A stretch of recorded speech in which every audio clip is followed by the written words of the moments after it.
Hello guys, welcome back. ఈ వీడియోలో సంక్రాంతికి అంతా ఏం చేశానో చెప్తా. చాలా తంటాల తర్వాత నాకు బస్సులో సీట్ దొరికింది. ఇంటికి వచ్చానో లేదో సమోసాస్ తెప్పించుకున్నా. అండ్ ఫస్ట్ డే అలా నేను ముగ్గేస్తూ ఉన్నా, అలా డాడీ అండ్ తమ్ముడు భోగిమంట వేశారు. ఆ తర్వాత ఆవు వచ్చిందనమాట. సో దానికి కొంచెం మేత వేశారు. అండ్ మాకు ఒక వెల్ఫేర్ అసోసియేషన్ నుంచి మాకు స్వీట్స్ వచ్చాయి. ఇంకా ఆ రోజు నైట్ మేము సినిమాకి వెళ్ళాం, మన శంకర్ వరప్రసాద్. మా ఊర్లో కొత్తగా థియేటర్ ఓపెన్ చేశారు, డాల్బీ వాళ్ళది. సో ఆ థియేటర్ విజువల్ మా పేరెంట్స్కి ఎక్స్పీరియన్స్ చేద్దామని చెప్పి వెళ్ళామన్నమాట.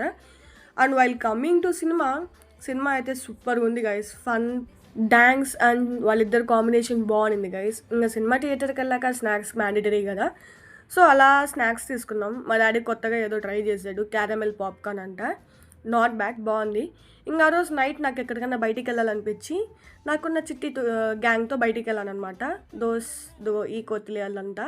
సో అలా వెళ్ళాను. మా తమ్ముడు నాకు బైక్ రైడ్ ఇచ్చాడు గైస్. ఏమో ఇచ్చాడులే అనుకున్నా, కానీ వాడు ఈ వీడియో తీసుకున్నదానికి నాకు బైక్ రైడ్ ఇచ్చానని చెప్పి ఆ తర్వాత నా గ్యాలరీ ఓపెన్ చేసుకున్నాక అర్థమైంది ఈ వీడియో ఎడిట్ చేసే టైంకి వాడికి ఉంది గైస్. ఇంకా థర్డ్ డే మా ఊర్లో చిట్లా కుప్ప చేస్తారనమాట కనుమ రోజు. సో ఇది ఎందుకు చేస్తారంటే మనకి ఏమన్నా బ్యాడ్ జరిగి ఉండేది దీన్ని చూస్తే వెళ్ళిపోవాలని. అంతే guys, bye bye, please do subscribe.